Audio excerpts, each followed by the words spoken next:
Welcome to the Long Dog Wool pattern tutorial. This video is about section 2 of the Daughter of Dragons scarf. At the end of section 1, you've got 8 rows and you should start to have the curve heading into the vortex. So one side should be more triangular rather than straight.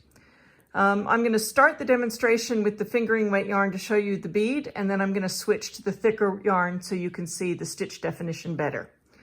So at the end of row 8 of section 1, we're going to begin section 2. If you're beading, you're going to do 2 chains, and you're going to slip the next bead to as close to that hook as you can get it, and with that as tight as you can get it, and you're going to do another 2 chains, and again you're going to pull it as tight as you can without breaking it. So 2 chains before the bead, 2 chains after the bead, and a slip stitch into that very first chain.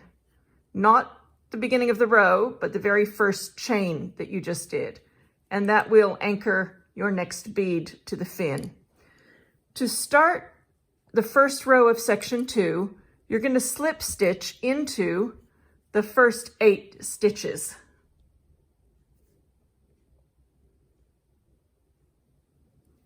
So that was the first slip stitch, second slip stitch, third slip stitch, fourth slip stitch, fifth slip stitch, sixth, 7th, and 8th.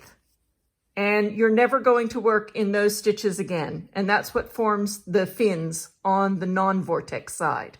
You're only going to work in the remaining stitches of the row. I'm going to switch now to the heavier wool and show you how to start this row without the bead, and then how to continue from here. And we're back with the heavier wool. So if you're going to start section 2 without beading, what you're going to do is chain 2 or 3. You're going to chain 3, and you're going to slip stitch into the first chain, not the first stitch, the first chain. And that's going to give you a little picot on the end, which is just a little thing that takes the place of the bead to give it a bit of a jagged edge. For row 1 of section 2, you're going to slip stitch into the first 8 stitches. So slip 1, slip stitch 2, 3, 4, 5, 6, 7, 8. And as I said, you're never going to work into those stitches again. These are now going to be the stitches of your row. So after you've done your 8 slip stitches, you're going to chain 3. Now this section is a combination of half double crochet, front post double crochet, chains, and skip stitches. If you don't know how to do a front post double crochet, go to the Long Dog Wool website and have a look at the stitch tutorial for front and back post double crochets. You'll need to be really familiar with that stitch to do this section. The odd numbered sections give you the kind of heft for the scarf to hang well. The even numbered sections give you a more open stitch, which gives it the drape. And that's how this scarf finds that balance between the way it drapes and the way it hangs. All right, so after we've done the 8 slip stitches, you are going to chain 3. So this is still row 1 of section 2. Chain 3, this does count as a stitch, whereas the chain 1 in the previous section didn't. This does. And what you're going to do is double crochet to the last 2 stitches. So again, we're going to count from the end. 1, 2. So we're going to double crochet until the second from the end. Just normal double crochets. Sorry, this yarn splits really easily, so.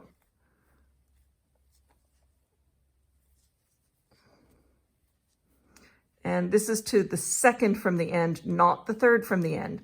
So section 2 is different to section 1. So when you are at the second stitch from the end,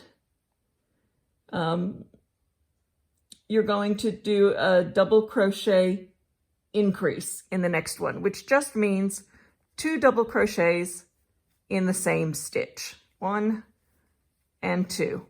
And then you're going to double crochet in that last stitch. So that's row 1 of section 2. You're going to chain 3, slip stitch in the very first chain to give you that little tufted picot. You're going to slip stitch into 8 stitches and chain 3, which is going to count as your first stitch.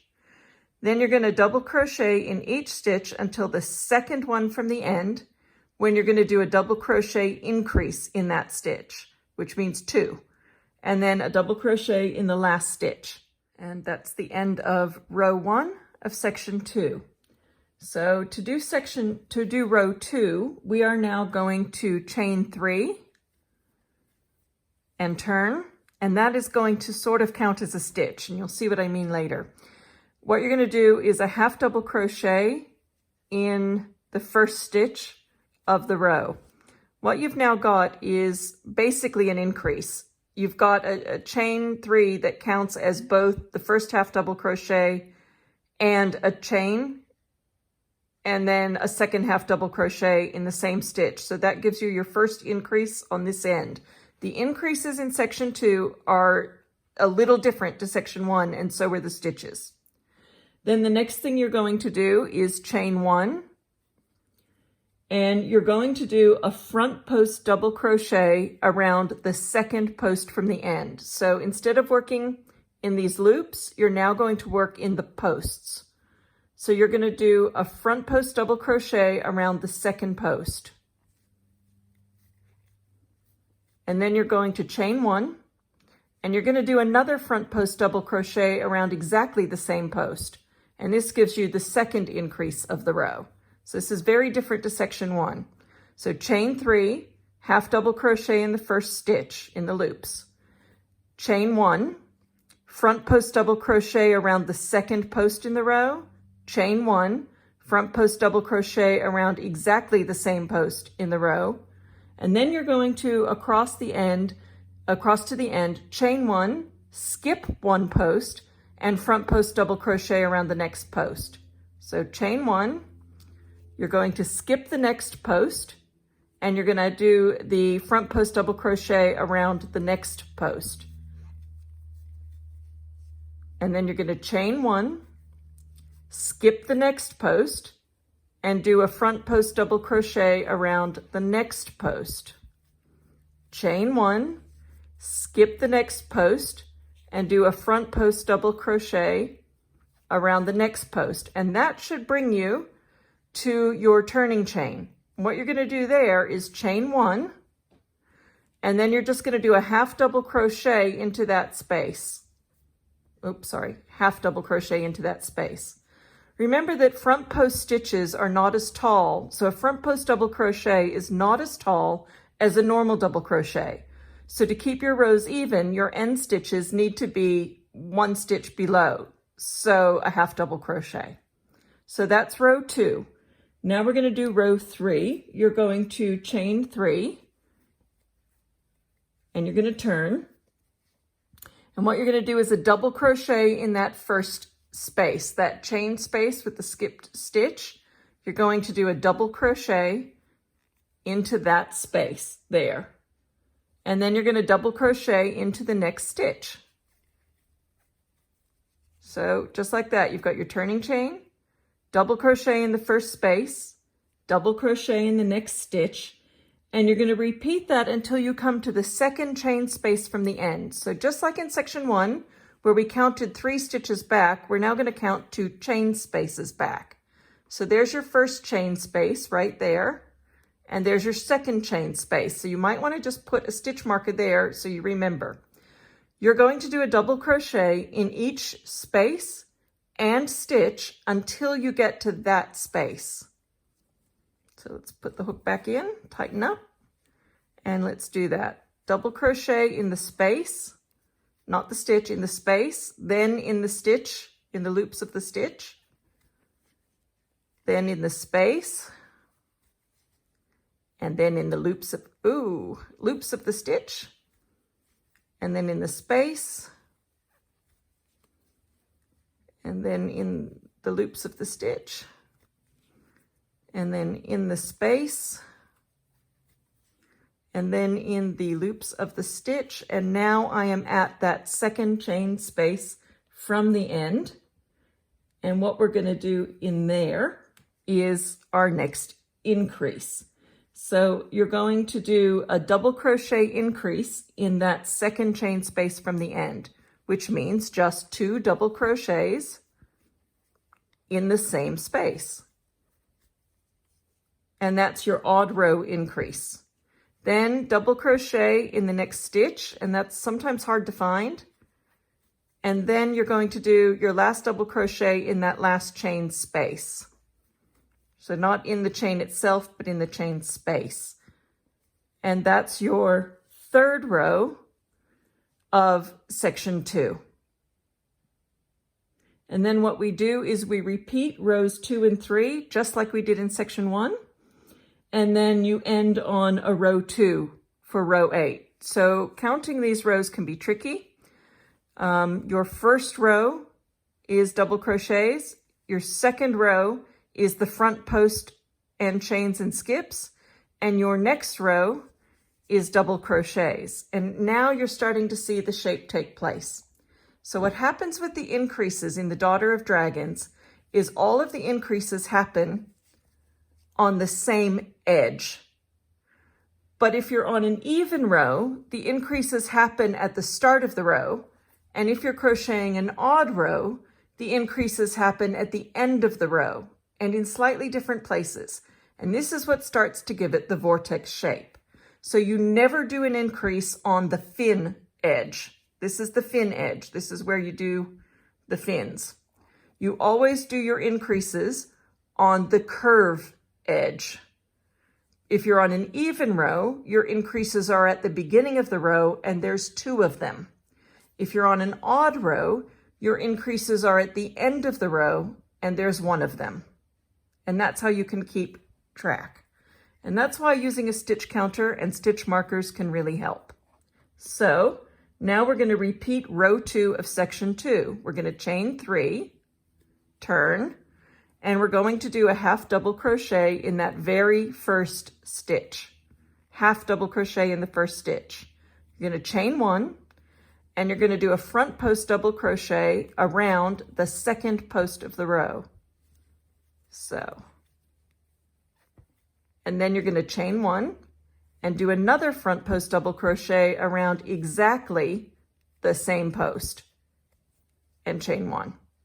Now you're going to skip 1 and front post double crochet around the next one, chain 1, and then you're going to skip, let me just get some yarn here, skip the next post and front post double crochet around the next post, chain 1, skip the next post, don't split your yarn, and front post double crochet around the next post. And you do that all the way until you get to the end of the row. So skip 1, front post double crochet, chain 1, skip 1, front post double crochet, chain 1, skip 1, front post double crochet. Now you should be near the end where that turning chain is, chain 1, and do a half double crochet into that chain space. Just like that. And then you're going to chain 3 and repeat row 3. And this is double crochet into the first chain space, double crochet into the loops of the next stitch, and you alternate that all the way till you're at the second chain space from the end.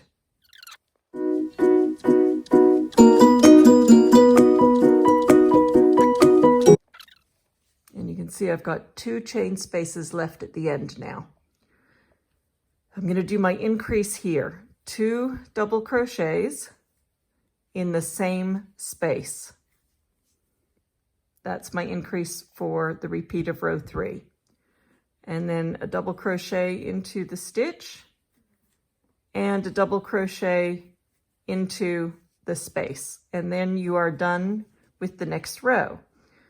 So you've got to remember that sections 1 and 3 are different to 2 and 4. So odd and even are different. And on every row in each section, odd and even are different, but the same when they're repeated within that section. Which means we're now going to repeat row 2 again. We're going to chain 3 and turn. We're going to do half double crochet in that very first stitch, chain 1, and then we're going to do front post double crochet around that second post, and chain 1, and front post double crochet again around that same post, and that counts as my 2 increases. So chain 3, half double crochet in the first stitch, chain 1, front post double crochet, chain 1, front post double crochet around the second post. Those are my 2 increases. And then you carry on with chain 1, skip 1 post, and front post double crochet around the next post until you get to the end.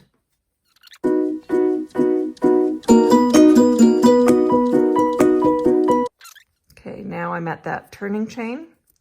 So I'm just going to do a half double crochet in that space. And that's the end of that row. So if I look at the front, what I'm starting to develop is the spacing and the ribbing. And in the finer thread, this gives it that beautiful drape. So I've now done 1, 2, 3, 4 of the 8 rows. So you're just going to continue on with the pattern until you have 8 rows.